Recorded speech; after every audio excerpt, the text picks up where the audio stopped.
Hello guys, magandang araw. Pasukan na naman bukas. 2 days tayo dito sa bahay pero syempre nag-alaga lang tayo kay Yayam dahil si nanay busy-busy rin habang nagliligpit, nagdadamo-damo dyan sa paligid. Tayong bantay muna kay Yayam pansamantala. Di ba may nagawa rin tayo kahit hindi tayo nakaalis. Kasi guys, ang plano nga sana namin aalis po kami. Ano pa lang, Monday pa lang nagpaplano na kami. Kasi sabi namin, di ba holiday, Tuesday, Wednesday. So sabi namin, parang mababa ang bakasyon. Tapos guys, yun talaga pagka kung saan nagpaplano tayo, di ba? Kadalasan yun ang hindi talaga natutupad. Kaya kailangan, sabi nga nila, pagkabiglaan ng plano, yun talaga ang siguradong sure na makakaalis kayo or matutuloy yung pinagpaplanuhan ninyo. Pero guys, alam niyo kami, ilang araw talaga kami nagplano guys. Tapos sabi namin, o sige, ganitong araw, overnight daw kami. Kaya mag-overnight daw kami guys. Tapos di, lumabas na yung isang araw na yun, hindi kami nakaalis ng overnight. Sunod na araw, sabi namin.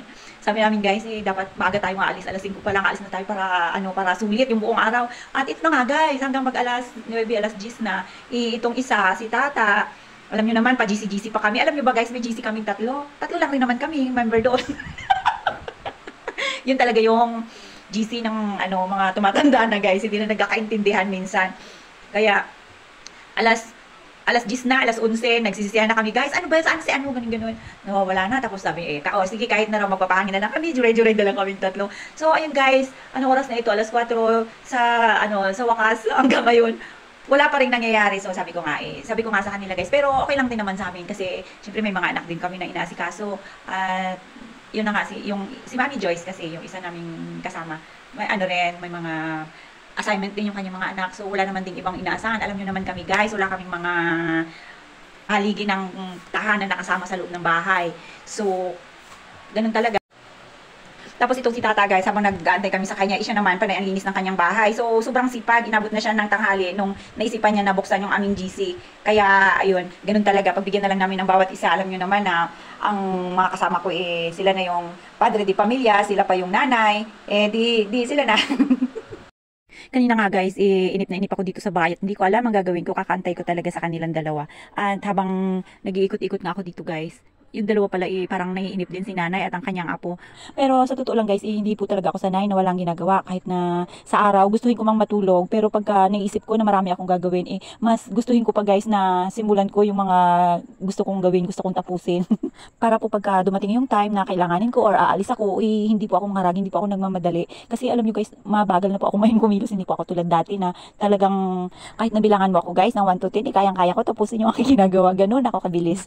At syempre yun ay nagawa na rin natin sa ating training. Kaya ina-apply din natin sa ating actual na buhay dito sa labas. Pero guys, ganun talaga yung buhay natin. Habang tumatanda tayo, bumabagal na rin yung ating kilos. Nung dati nga guys, nung maliit pa ako, pagka halimbawa gustuhin ko man kung saan ako pumunta, madalas talaga makulit talaga ako sa amin guys, sa aming magkakapatid. Kasi guys, sa 8 naming magkakapatid, pang-apat po ako dahil nga sa hirap ng buhay, di ba po? Yung mga ate ko, yan talaga, tumutulong sila dun sa tatay ko, sa nanay ko, sa pag-aani sa bukid. Kasi nga po yung lolo ko, merong paanihan guys, may mga, ang tawag sa amin sa bukid, yung sakahan, mga basakan. So, nagpapaani sila, nagpapatanim, ganon. So, yan yung mga magulang ko, yung mga ate ko dun sila guys, tumutulong sila sa pag-aani, pagtatanim, ganon. Basta every time na yung mga ganong mga patanim or paani, nandun talaga yan sila guys. Dahil nga, syempre, kailangan din namin ng pera. Pero ako guys, ang ginagawa ko, habang sila nagtatrabaho doon sa labas, doon ako sa may labasan, sa kalsada, alam niyo bang ginagawa ko? Hindi nagtatambay kahit kahit na maliit pa ako nun guys, marunong na akong tumambay. Kasi guys, ang gustong-gusto ko talaga dati, yung nagbabarkada ako. Mas gusto ko guys, yung marami akong mga batang nakikita, doon ako masaya. At saka, alam nyo na guys, medyo may pagkatamad tayo, nung maliit pa tayo guys. Kaya dati, nung maliit pa ako, lagi talaga ako napapalo ng tatay ko guys. Pagka umuwi ako ng bahay, alam na yan, yung pamalo. Naka-ready na. Pero maliksi ako guys. Pagka nakita ko may pamalo yung tatay ko, tatakbo ako ng pagkabilis-bilis papunta dun sa bahay ng lolo at lola ko. Syempre, ay nagpapakampi tayo. Kailangan dun muna tayo hanggat hindi nawawala yung galit sa atin ng tatay ko. At syempre guys, pagka kailangan naman tayo utusan ng tatay ko, isa ka pa lang yung nakuuwi. O, di ba? Kaya nga guys, minsan talagang masarap din yung may mga ate, may mga kapatid kang mas panganay pa sa'yo kasi sila lagi yung nauutusan at ikaw yung medyo bunso, medyo relax ka na guys. Ganun talaga yun, paswerte-swerte lang talaga. Pero ganun pa man, yung kahirapan po talaga ang nagdala sa akin sa pagiging matyaga, sa mature sa buhay, at sa pagiging masipag. Syempre guys, pagka ganun naranasan mo na yung hirap, talagang mangangarap ka ng na sana hindi na mangyari yun sa'yo. Sana balang araw maging ganun ka, makaahon kayo sa kahirapan, o di ba?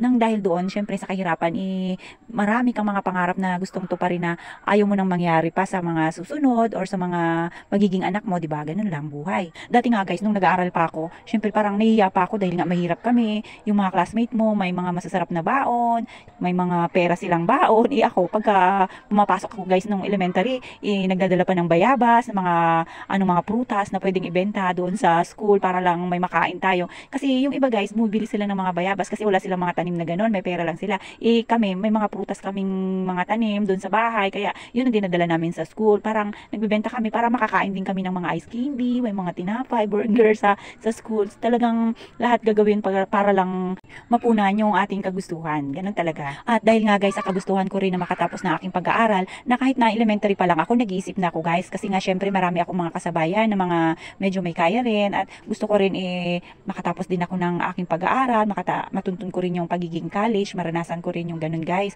Kaya yung may pagkakataon na may nagpa-exam sa amin doon guys sa Madre, pina-exam lang kami. Tapos, syempre, nakapasa rin ako. Nakapasa ang lola nyo, guys. At pagdating dun, sabi nga nila dun mag-aaral sa Manila. Wow! Sabi ko, parang mararating ko ng Manila. Thank God. Kako kang nun. Syempre, blessings yun, guys. At pinabuti ko na rin. Pagdating dun sa Manila, ayun. Sobrang saya ko dun, guys. Kasi alam niyo kung bakit. Talagang nakapag-aral naman din talaga tayo. Nag-aral tayo ng maigi. Nagdasal tayo. Syempre, guys, pinalaki naman din tayo ng ating mga magulang na marunong magdasal. Kaya, hindi ako nahirapan. At syempre, galing tayo sa kahirapan guys. Kayang-kaya natin yan, yung mga akyat baba sa building. Dahil nga medyo mataas ang aming building na dormitory namin guys, mataas. Hanggang 7th floor siya guys. Pero minamani-mani lang natin yan guys. Wala yan sa atin yung pagja-jogging-jogging, pag-basketball. Wow, yabang!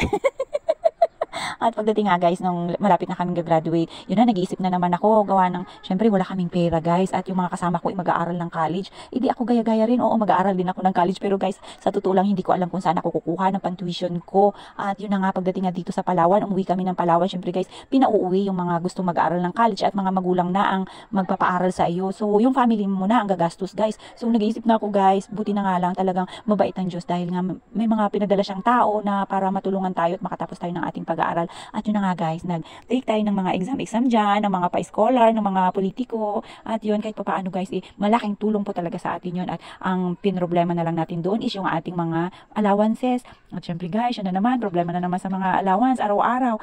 Buti na nga lang talaga guys, ito yung mga ate ko, medyo masisipag sila guys. Meron silang kanya-kanya mga business. Alam niyo po kung ano yun, napakasimple lang po. Pumapasok po sila na nagtitinda sila ng yema, ng mani. Yung gumagawa sila guys ng mga pagkain na pwedeng ibenta sa mga offices, sa mga LGU, yun, naghatid po sila sa kung saan guys, basta lang kumita. At yun, yung mga ate ko minsan, pagka nag-uutos sa akin, sa amin, ng pinsan ko rin, talagang aambunan din kami guys. Ganun lang talaga ang buhay. Syempre, kung hindi dahil sa mga auntie ko, yung mga auntie kong meron din naman sa buhay, kahit papaano pagka nag-uutos sila sa amin guys, nauupahan din kami. Syempre guys, laking tulong din yun sa amin. Talaga namang pasalamat din po ako. Kasi guys, sa pamilya namin, wala pong inggitan. Pagka ganyan may mga pangarap, talagang nagtutulungan kahit na konting or maliit na bagay lang. Basta may maitulong sila, magsabi ka lang kung anong problema mo, magbibigay sila guys. Basta tulungan lang kung anong maitutulong namin or maitutulong nila. Ganun lang kasi para naman sa kinabukasan din namin. Ganun kabait ng aming mga tita, mga ate, yan talaga. Sana all may mga ganong pamilya, ano guys. Although minsan mayroong mga tampuhan sa pamilya, pero pagdating sa tulungan talaga guys, nandyan yung pamilya ko kahit na hirap guys. Pero nagbibigay rin talaga sila kahit na maliit na tulong. Hello everyone, magpiprepare ako ng merienda habang nandun sila sa labas guys. Nililinis si nanay, nagdadamo-damo siya, buti naisipan niya magdamo para hindi na ako mag-uupa ng maglilinis at habang si Yayam ay tulog. Alam niyo ba guys, 12 o'clock pa yan natulog si Yayam at ngayon mag-4 o'clock na, merienda time na nga po, kaya sabi ko talagang napakasarap ang tulog niya kahit na mainit, pero yung electric fan po ay nakatutok lang sa kanya yan kasi nga guys, sobrang init po talaga dito. At yan, ipag-prepare ko muna sila nanay ng kanilang merienda habang sila ay busy sa baba. Prepare lang ako ng tinapay guys, iinit ko. Wala kasi kami ibang merienda dito. Yung mga gusto magpadala dyan ng merienda. Wala po kami merienda. Ang merienda namin ngayon guys is yung lunch lang. Iinit ko na lang siya. Kabibili lang nga po nito ni nanay kaninang tanghali guys, or before mag-lunch, dahil bumili rin po siya ng isda na kanilang uulamin. At yan, habang ginagawa ko nga guys, ilalagay ko pa nga lang, naririnig ko na yung iyak ni Yayam na, at hindi nga po ako nagsasalita para hindi niya malaman na may tao sa labas. Pero guys, lumabas na nga pala at ito, nakita niya tayo. At yan, umiiyak siya guys. At habang sabi ko ilalagay ko muna bago ako bababa, siya namang nagpabuhat dahil nga may nakita siyang mga kakalikutin guys dito sa taas. At yan, nilalagay ko pa nga lang, gusto niya ng paket at magpipihit-pihit din. Kaya ayan, minadali ko na nga lang dahil nga umiiyak na siya guys. Talagang grabe nga niya. Gutom na po siguro, kaya tinawag ko na si nanay para magpatimpla ng dede. Alam nyo naman yung bulinggit natin medyo mahaba-haba ang tulog, kaya siguradong gutom na to siya guys. Pero bago to siya pinatulog kanina ni nanay, ipinakain naman din siya ng kanin. Kaya ayan, habang tinatawag ko si nanay na nandun sa likod ng bahay na nagdadamo, pinadede ko muna siya guys. Kahit na konti na nga lang po yung gatas na nakukuha niya dyan, talagang ayan lang yung nagpapatahimik sa kanya. And after nga po, umakyat na sila nanay at sabi ko magmerienda na. Syempre guys, hindi yan mawawala yung ating kape. Kahit na mapa-opisina o dito sa bahay, yan na lang ang ating iniinom guys, black coffee. Dahil nga bawal na rin po pala ako sa mga soft drinks, talagang tubig at black coffee lang po talaga yung aking iniinom. At ito naman po talagang si Borjok na apo ni nanay, tingnan nyo po, gutom na gutom. Talagang napagod siya guys. Siguro marami siyang nadamo dun sa likod ng bahay dahil nga matagal-tagal din na hindi nalilinisan, matagal-tagal na walang nagdadamo. Sabi nga ni nanay guys, siya lang daw po yung nakapaglinis dyan sa likod dahil nga dati talagang ang sukal masyado guys. Napakabilis po kasi gumapang ng mga damo, gawa ng ano siya guys, yung daanan siya ng tubig. So parang lagi siyang nadidiligan. Oh, dilig.